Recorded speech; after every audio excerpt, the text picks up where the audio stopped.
Hello everyone, আজকের ব্লগটা আমি একদম আমার দিনের শুরু থেকে স্টার্ট করতে পারিনি, কারণ আমাদের উঠতে অনেকটা দেরি হয়ে গেছিলো আর চেক আউটের টাইমটা খুব আর্লি ছিল। তার মধ্যে আমাকে রেস্টুরেন্টে গিয়ে ব্রেকফাস্টও প্যাক করতে হয়েছিল আর খুবই টায়ার্ড ছিলাম, তাই স্টার্ট করতে পারিনি। তো আজকে আমরা দীঘা থেকে চলে যাব। এখন আমরা দীঘা থেকে অলমোস্ট বেরিয়ে গেলাম আর ব্রেকফাস্ট প্যাক করে নিয়েছি। বেশি ভিডিও শ্যুট করতে পারিনি। 9:30 নাগাদ চেক আউট করে বেরিয়ে গেছিলাম, এখন বাজে 11:15 আর আমরা রাস্তায় দাঁড়িয়েছি। ব্রেকফাস্ট প্যাক করিয়ে নিয়েছিলাম আর এখন আমরা রাস্তায় দাঁড়িয়েছি ব্রেকফাস্ট খেতে। আলুর পরোটা ওখান থেকে রেস্টুরেন্ট থেকে প্যাক করে নিয়েছিলাম, যেখানে রাতে ডিনার করেছিলাম। তো দেখি এবার ব্রেকফাস্ট খাবো, আর বসে খাইনি কারণ অনেক দেরি হয়ে যায়। আর আরেকজন কি ওইখানে চেয়ার দেখে বসে গেছে, আর দিদু ঠিক জায়গা দেখে বসে গেছে রাস্তা। আর তোমরা কি নামবে না? আচ্ছা, ব্রেকফাস্টের পাতার তৈরি চলছে। কি পাতা! আমাদের ব্রেকফাস্টের পর্ব চলছে। কেমন লাগছে? কেমন লাগছে ব্রেকফাস্ট?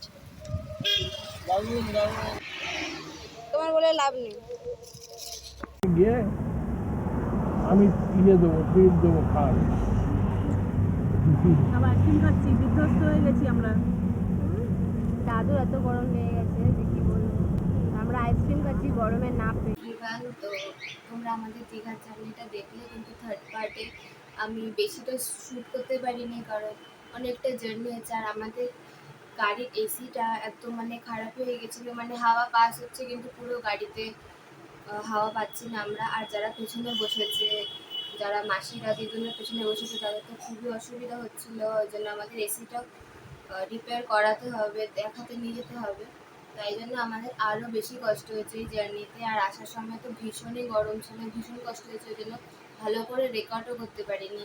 আর আমাদের সেদিন সকালে উঠতে এত দেরি হয়ে গেছিলো যে আমাদের 9:30টাও খুব আর্লি মনে হচ্ছিলো, এত টায়ার্ড ছিলাম আমরা সবাই। তো কালকে আমরা ফিরেছি, কালকে না আমি এসেই শুয়ে পড়েছিলাম, একদম রাতে ডিনার করার সময় উঠেছিলাম। নাহলে ভেবেছিলাম কালকেই তোমাদের সাথে শেয়ার করবো যে আমরা দীঘা থেকে কি কি কিনলাম। তো ওই দিদুনরাও ওই মাসিরাও অনেক কিছু কিনেছে, কিন্তু সেটা তোমাদেরকে দেখানো আর আমার পক্ষে পসিবল হয়নি, তার জন্য আমি রিয়েলি সরি। কিন্তু আমরা যেগুলো কিনেছি একদমই বেশি কিছু কেনা হয়নি, একদম সামান্য কিছু কেনা হয়েছে। যেটুকু কিনেছি আমি আর দিদিই বেশি কিনেছি, দাদু তো কিছুই কেনেনি তেমন। তো চলো তোমাদের সাথে শেয়ার করি। প্রথমে তোমাদেরকে এটা দেখাই, এটা হচ্ছে পেন স্ট্যান্ড, দেখতে পাচ্ছ। এটা দাদুনকে দিয়েছি আমার যে দিদুনের মামা মামি, সেটা দাদুনকেও এটা দিয়েছে। আর সেকেন্ড হচ্ছে এই কানের দুলটা, এই যে হার্ট শেপে, এটা আমাকে দিয়েছে মাসি। এটা আমার সত্যি খুবই পছন্দ হয়েছে, খুবই সুন্দর, সব কিছুর সাথে চলে যাবে, খুব সুন্দর হয়েছে।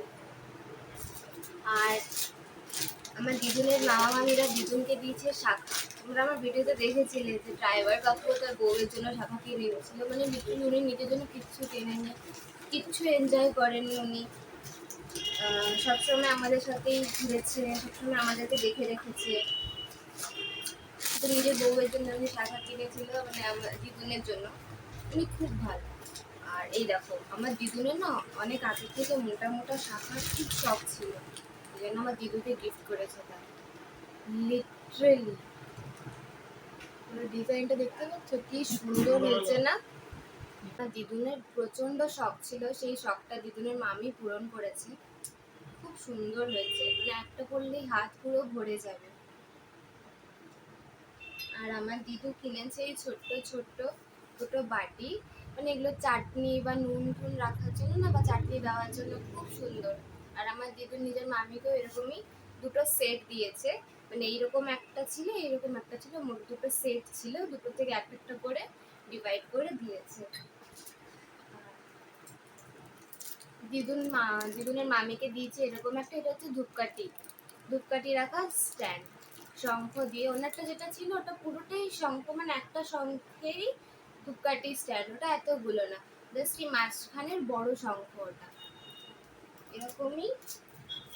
আর দিদু দুটো কিনেছে, একটা কাউকে দেওয়ার জন্য, আর আমি এটা কিনেছি। আমার না এগুলো সত্যিই খুব ভাল লাগে, মানে কোথাও গেলে একটা জাস্ট বার্ন করো আর এটা লাগিয়ে দাও, এটা হাতে পরে থাকার জন্য খুব সুন্দর লাগে। ভালো লাগছে।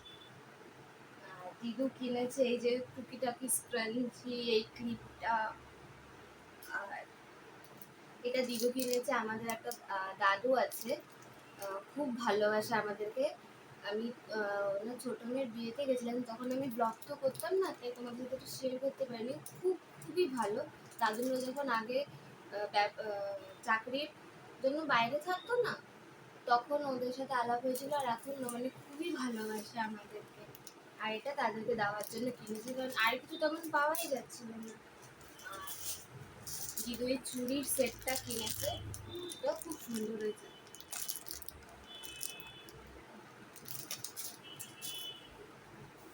আর এই একটা বালা কিনেছে, খুলে দেখে।